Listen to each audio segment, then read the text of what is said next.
안녕하십니까. 안녕하십니까. 네, 스포츠센터의 쌤입니다. 로우 타일러입니다. 네, 오늘 스포츠센터 방송이고요. 좀 방송 텀이 있었는데 네. 로우 타일러님의 개인 사정이 있으셔가지고 맞습니다. 예, 방송으로 한번 들어보시면 될 것 같습니다. 아, 좋아요. 네네네. 저희는 그만두면 말씀드릴 테니까 네. 걱정 안 하셔도 됩니다. 맞습니다. 늦어서 죄송합니다, 여러분. 네, 오늘 스포츠센터 방송이고요. 사실 아시다시피 이제 야구 같은 경우에는 겨울에는 별로 이슈가 없습니다. 맞아요. 예, 그럼에도 불구하고 또 스토브리그 또 이슈가 또 있어가지고 네. 몇 건 또 가지고 왔습니다. 지금 저희가 오늘 녹음 진행하는 건 이미 2025년이 되었는데 새해 복 많이 받으시고요. 네, 여러분. 새해 복 많이 받으시고요. 그 2024년 12월 13일 기준으로 하나 이글스의 외국인 선수 구성이 완료가 되었습니다. 오. 그래서 총 3명의 외국인 선수 가운데 그 와이스 선수는 이미 재계약을 완료를 했었고 이제 투수 1명과 타자 1명이 나왔었는데 모두 새로운 외국인 선수로 계약을 했고요. 12월 13일자니까 그래서 이 선수들에 대해서 한 선수씩 살펴보도록 하겠습니다. 좋습니다. 기대가 되나요? 약간 잘하긴 바라야겠지만 네. 일단 총평을 남기자면은 아쉽다. 많이 아쉽다. 아쉬운 마음 이제부터 네네. 풀어보죠. 왜 아쉬운지는 이제 좀 들어보시면 사실 대부분의 하나 팬들은 또 이렇게 생각을 하실 것 같아요. 네. 일단 먼저 그 타자 외국인 선수부터 살펴보자면은 플로리얼입니다. 이름이 플로리얼. 에스테반 플로리얼이라는 선수고 네. 97년생 IT 국적입니다. 오. 좀 특이합니다. 오. 근데 아마 이제 뭐 성장은 도미니카 공화국에서 한 것 같아요. 네. 도미니카 공화국은 뭐 아시다시피 야구로 좀 유명한 중남미 나라고요. 그렇죠. 그래서 이 선수는 올해 총액 85만 불에 계약을 했고요. 보장은 75만, 그 인센티브 10만. 그러니까 지금 KBO 야구 그 외국인 선수, 신규 외국인 선수 같은 경우에는 최대 100만 불까지 그 계약을 할 수가 있거든요. 네. 근데 요즘 트렌드는 사실 외국인 선수를 교체를 한다고 하면은 거의 한 70-80%는 이 100만 불을 다 채우는 게 요즘 좀 트렌드 아닌 트렌드인데 일단 85만 불, 그것도 전액 보장이 아니라 75만 불 보장으로 계약을 했다는 것은 어느 정도 사실 여기서부터 좀 급이 그렇게 높진 않다라고 예상이 되는 부분이 분명히 있습니다. 그래도 하나로 치면 10억 아니에요? 그렇죠. 10억 넘죠. 지금은. 달러 환율이 지금 미쳐 날뛰고 있어가지고. 네. 몇 살이죠? 97년생이니까 지금 만으로 아직 20대라고 봐야겠네요. 네, 20대 후반 정도 됐다고 보시면 될 것 같고. 포지션은 중견수입니다. 지난번 하나 방송하면서 지금 하나의 그 외야수가 완전히 구멍이 났어요. 그 지난번에 특히 그 엄상백 선수 보상 선수로 그 장진혁 선수가 이제 KT로 이적을 하게 되면서 더더욱 안 그래도 얇았던 그 외야 뎁스가 거의 이제 구멍이 날 수준이었는데 그래서 당연히 외국인 선수를 데려온다면은 이제 외야수로 데리고 오겠다고는 모든 하나 팬들이 다 예상을 하셨을 거예요. 네. 근데 하나 팬들이 바라는 건 이제 어느 정도 수비가 되면서 근데 이렇게 하면 좀 욕심쟁이긴 하네요. 수비도 되면서 타격도 되는 그러니까 모든 걸 다 잘할 수 있는 그런 뭐 외국인을 스카우터라면 원하는데 그렇죠, 뭐. 그렇죠. 근데 어쨌든 이제 이 플로리얼 선수를 데려오게 됐고 이 선수는 메이저리그 경험은 그렇게 많지 않습니다. 일단 뉴욕 양키스로 데뷔를 했고 그리고 작년까지는 24년 시즌까지는 클리블랜드 가디언스에서 메이저리그 경험이 있어요. 네. 그래서 작년 메이저리그 성적을 살펴보자면은 총 36경기에 출전하면서 타율 1할 7푼 3리 홈런 3개 이게 끝입니다. 그래서 여기서부터 약간 좀 물음표를 가지시는 분들이 굉장히 많을 거예요. 네. 지금 뭐 두산 같은 경우에는 거의 현역 메이저 리그에서도 조금 어느 정도 성적이 괜찮은 타자와 투수를 다 데리고 왔는데 어떻게 보면은 이 플로리얼 선수는 거의 작년 메이저리그에서 거의 방출돼도 이상하지 않을 정도의 성적을 지금 보여주고 있는 선수인데 왜 이 선수를 데려왔냐? 제 생각에는 하나 그 프런트나 코치 진전에서 수비를 좀 가장 중요한 부분으로 본 게 아닌가라는 일단 생각은 들어요. 좀 되게 어불성설이긴 한데 수비형 외국인 선수를 데려온 것 같다는 느낌이 굉장히 강하게 됩니다. 근데 사실 일반적으로 KBO 구단에서 그 외국인 타자를 보강할 때 있어서 가장 중요하게 생각을 하는 거는 물론 수비도 있긴 하지만 타격이거든요, 결국. 많은 이제 안타와 타점과 홈런 그리고 그 클러치 상황에서의 그런 해결사 능력 그런 것들을 바라고 이제 외국인 선수를 데려와서 보통 이제 클린업 트리오라고 하는 3, 4, 5번 타자로 기용을 하는 경우가 많은데 이게 하나의 흐름은 완전 지금 최근에 대세하는 완전 어긋난 흐름이다 라고 말씀을 드리고 싶어요. 그렇다면 왜 수비형 선수를 데려올 수밖에 없었냐? 그거는 제가 봤을 때 이제 외야 뎁스의 차이인 거죠. 이제 다른 구단 같은 경우에는 대부분의 구단이 이제 주전으로 쓸만한 이제 한국인 선수 이제 최소 2명은 가지고 있거든요. 근데 하나 같은 경우에는 외야 포지션 3군데 중에 확실히 주전이라고 말할 수 있는 선수가 단 한 명도 없습니다. 그래서 어찌 보면은 사실 그 중견수가 이제 외야에서는 가장 수비의 키 포지션이기 때문에 이 부분이 안정되지 않고서는 약간 수비 포지션의 안정을 가져간다는 게 거의 불가능하거든요. 게다가 이전에 또 중견수를 보고 있었던 어떻게 보면은 24시즌의 주전이라고 할 수 있었던 그 장진혁 선수도 이적을 하면서 완전히 지금 중견수 부분이 구멍이 났기 때문에 이 아마 플로리올 선수를 데려옴으로써 일단 최우선적으로 봤던 게 중견수 수비의 안정이 아니었나라는 생각이 듭니다. 물론 또 이 선택을 따져보면은 또 이유가 있긴 있어요. 네, 이게 메이저리그 성적은 아까 타율이 거의 1할 때라고 말씀을 드렸는데 최근 3년간의 마이너리그 성적을 보면은 또 아주 안 좋다라고 하긴 좀 어렵습니다. 그래서 23시즌, 2년 전 시즌의 마이너리그 성적을 보자면은 타율 2할 8푼 4리, 홈런 28개, 타점 80개.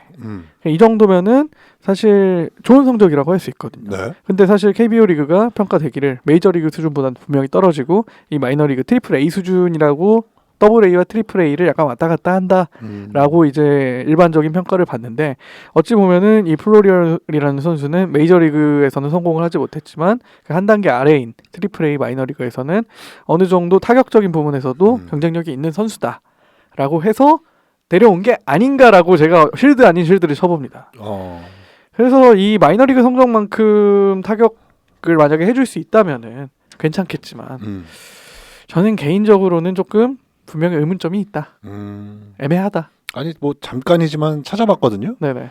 그 이름이 플로리얼. 플로리얼인가요? 네네네. 거의 이제 잠깐 언급하고 지나가는 수준이네요. 기사들도. 그렇죠. 이게 좀 소위 말해서 특급 외국인 선수가 오면은 언론의 주목을 받기 마련이잖아요. 그러니까. 이 선수가 한국에 예를 들어서 지금 키움의 야시엘 푸이글 선수가 다시 복귀를 했거든요. 예전에 그 류현진 선수와 LA 다저스에서 함께 뛰던 그 푸이글 선수가 다시 복귀를 하는 이런 거는 뉴스거리가 되죠. 네.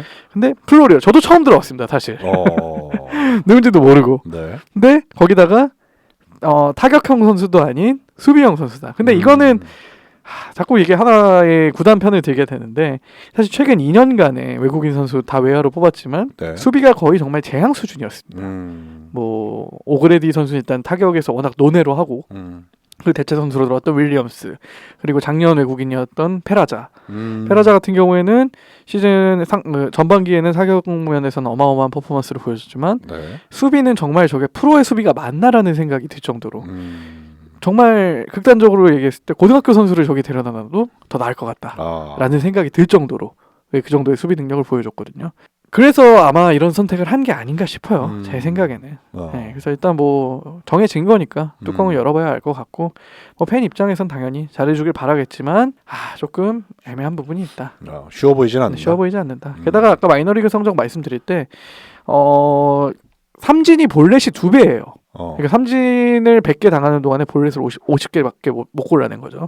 이 말은 뭐냐 하면은 볼을 골라내는 능력도 다소 부족하다. 그러니까 지르고 보는 스타일. 그렇죠. 일단 공이 오면은 강하게 휘두르고 보는 스타일이다. 약간 이렇게 추측을 할 수 있는데 네. 이런 선수가 맞으면 대박이지만 안 맞으면은 정말 끝까지 추락하거든요. 읽히면 끝난다는 그렇죠. 거잖아요. 근데 이게 다만 이게 또 부정적인 부분은 KBO 리그 같은 경우에는 철저하게 변화구로 승부하는 리그거든요. 이제 메이저리그 같은 경우에는 그 소위 말해서 160km에 가까운 그런 페스티벌로 힘으로 윽박 지르는 야구가 가능한 곳인데 네. 한국은 사실 거기까지는 안 되거든요. 그래서 최대한 이제 그런 변화구로 승부를 하려고 할 텐데 거기서 또 분명 약점이 드러나지 않을까라는 걱정과 우려가 정말 큽니다. 최근 몇 년간 한화 이글스가 참 외인복이 없어요. 몇 년이 아니라 항상 그랬습니다. 도대체 이 외국인은 언제 잘 뽑을 건지 참 그렇습니다. 그러니까 작년에 사실 그 페라자 선수 들어왔을 때 드디어 이 외국인의 잔혹사가 끝나는구나 라고 했는데 설레발이었죠. 역시 또 집에 갔죠. 바로 갔죠. YG 선수가 되려 그렇죠. 이것도 사실 어떻게 보면은 저는 스카우트 팀의 실패라고 봐요. 그러니까 대체 외국인 선수는 그만큼 풀이 좁아질 수밖에 없잖아요. 그렇죠. 그 안에서 데리고 온 선수가 원래 외국인 선수보다 잘한다? 이거는 애초에 선택을 잘못했다는 얘기죠. 그렇죠. 네네. 그래서 그 새로운 투수로 영입된 선수는 코디 폰세 선수입니다. 코디 폰세 얘기는 좀 많아요. 많아요. 왜냐하면 이 선수는 일본에서 이미 네. 경력이 좀 있기 때문에. 네. 그래서 이 선수는 총액 100만 불 전액 다 보장을 받았습니다. 그러니까 어느 정도 지금 하나씩에서도 기대를 하고 있다는 건데 역시나 왜 애매한 부분이 있는지를 또 설명을 드려야 될 것 같아요. 이 선수 겉보기에는 굉장히 좋습니다. 일단 포신 페스티벌 소위 말해서 직구 평균 구속이 150km예요. 오. 그럼 평균이 150이라는 거는 최대 155에서 156까지 던질 수 있는 선수다라고 평가를 받고 있고 이제 변화구로는 싱커와 커터. 이거는 네. 이제 야구를 잘 모르시는 분들이 들으시면은 좀 생소하겠지만 싱커 커터는 변화가 많은 구종이 아니라 끝에 와서 살짝 바뀌는 거예요. 그러니까 궤도를 바꿔가지고 이게 삼진잡기 위한 구종이 아니라 네. 배트 중심이 안 맞춰가지고 땅볼을 유도하는 그런 구종이거든요. 땅볼 유도형 투수다라고 생각을 하시면 될 것 같고요. 키도 198이에요. 그러니까 이게 덩치가 어마어마하고 약간 거기 피지컬에서 나오는 그런 강한 속구를 위주로 하는 투수고 이 선수는 2020년부터 21년까지는 메이저리그 피츠버그에서 뛰었습니다. 그 뒤부터 22년, 23년, 24년 세 시즌 동안은 일본 프로야구에서 뛰었고요. 일단 가장 최근 시즌인 24년 시즌 라쿠텐이라는 일본 구단에서 뛰었는데 15경기에 등판하면서 3승 6패, 방어율 4.54. 일단 등판 기록부터 많지가 않아요. 그러네요. 그러니까 우리나라에서 일단 풀타임 선발 투수로 뛰기 위해서는 이제 150이닝 정도는 던져줘야 되는데 네. 이 선수는 일본에서 3년간 뛰면서 100이닝을 넘긴 적이 단 한 번도 없습니다. 거기다가 약간 잔부상 이력들이 있어요. 이제 조금 뭐 크리티컬한 뭐 팔꿈치라든지 어깨라든지 이런 부위는 아니지만 약간 허리라든지 약간 이런 잔부상 이력이 좀 있고, 그래서 가장 좀 우려스러운 부분은 말씀드렸듯이 그 많은 이닝 소화한 경험이 없다. 그래서 이거를 풀타임 선발 투수로서 과연 끌고 갈 수 있을 만한 스태미너와 경험이 있을 것인가라는 게 가장 큰 우려 사항이고요. 물론 하나 구단에서는 나름의 선택 이유는 밝혔습니다. 이 선수를 선택한 이유는 이 선수를 체크를 했을 때 109 이상을 던졌음에도 직구 구속이 떨어지지 않는 것을 봤을 때 스태미너에서도 충분히 강점이 있다 라고 판단을 했기 때문에 영입을 했다고 했거든요. 근데 사실 그 로테르님께서도 말씀하셨지만 하나가 최근이 아니라 역대 그 외국인 투수들을 정말 못 뽑아요. 그런 프런트가 뽑아온 또 이 선수가 과연 또 이런 우려사항을 모두 극복을 하고 대박을 터뜨릴 수 있을까? 저는 여기서부터 신뢰도가 확 떨어지는 거죠. 내 뚜껑은 열어봐야 되겠지만 네. 잠깐 들어본 얘기로는 약간 반반인 게 진짜 대박, 그렇죠. 아니면 먹튀의 기분이 좀 있다. 그러니까 이게 외국인 선수라고 하면은 팀 전력에서 언제나 상수로서 이게 자리매김을 해줘야 어느 정도 계산이 서는 야구를 할 수가 있는데, 그렇죠. 이 문제는 이 외국인 선수를 가지고 자꾸 로또를 긁으려고 해요. 이게 터지면 대박. 그렇죠. 약간 잠깐 계속 이걸 바라니까 이게 계속 문제가 생기는 게 아닌가. 그리고 하나 더 걸리는 거는 미국에서 직접 바로 온 게 아니라 네. 일본 리그를 거쳐서 왔다는 거. 근데 이제 여기 그 점은 이제 장점이 될 수도 있고 단점이 될 수도 있는데, 네. 어쨌든 한국의 야구 스타일은 굳이 따지자면 일본과 좀 더 가까운 스타일이기 때문에 일본 프로야구의 경력이 있다는 건 어느 정도 적응에 도움이 될 수 있는 여지는 분명히 있고요. 일본은 극단적인 그 투고 타저예요, 사실. 그러니까 투수가 훨씬 잘 던지거든요. 그런 투구 타저에서 약간 성적이 저렇다는 거는 조금 애매하긴 하지만 이제는 사실 누구나 다 인정을 하거든요. 일본 프로야구가 한국 프로야구보다 한 수도 아닌 것 같아요. 이제는 한 두세 수 위라고 생각합니다. 저는 이제는. 네. 그런 걸 봤을 때 이것도 결국 또 쉴드밖에 안 되네요, 사실. 네. 열어봐야 되니까요. 열어봐야 아직 되니까요. 뭐 시작도 안 한 선수들한테 악담만 할 수는 없잖아요. 그렇죠. 이미 뭐 정해졌는데 제가 뭐 여기서 뭐 이거 절대 안 된다. 네. 이거 비합리적인 선택이다라고 아무리 외쳐보면 뭐합니까? 그렇죠, 어차피 그렇죠. 내년 그 2025년 시즌은 이 플로리얼 선수와 폰세 선수와 함께 가야 되는데. 그렇죠. 근데 다만 아쉬운 건 이제 하나 팬들 입장에서 보면 이런 게 아닐까요? 매번 뽑을 때마다 말한 대로 이제 복권을 그렇죠. 조마한 심정으로 긁어야 맞아요, 되냐? 맞아요. 왜 매번? 네. 게다가 이번에는 또 훌륭한 대안도 있었어요. 왜냐하면은 키움 히어로즈에서 이번에 좀 굉장히 특이한 시도를 했는데, 보통 투수 2명 타자 1명이잖아요. 키움에서 투수 1명 타자 2명을 뽑았습니다. 근데 작년에 키움 히어로즈 투수 2명이 다 괜찮았거든요. 네. 그중에 1명만 계약을 하면서 이제 후라도라는 선수가 이번에 풀렸어요. 작년에 키움에서 뛰던. 네. 그 선수도 거의 뭐 전체 선발 투수 탑5 안에 들 정도의 퍼포먼스를 작년에 보여줬거든요. 네. 그러면은 그 선수를 잡아오면 되는 건데 물론 이제 경쟁에서 밀렸을 수도 있죠. 하지만 그 후라도 선수가 풀렸다는 얘기가 나오기 전부터 계속해서 커넥션이 나왔던 게 이 폰세 선수입니다.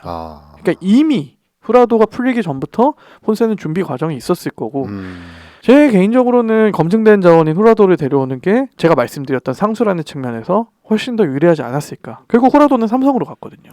네, 삼성에서 어떻게 보면은 굉장히 좋은 영입을 한 거죠. 게다가 후라도 선수를 영입을 하면은 이게 또 팀을 옮기게 되면 또 신규 외국인 선수 취급을 받기 때문에 결국 100만 불인 거예요. 그러니까 어느 팀에 가든 100만 불밖에 못 주는 싸움이기 때문에 네.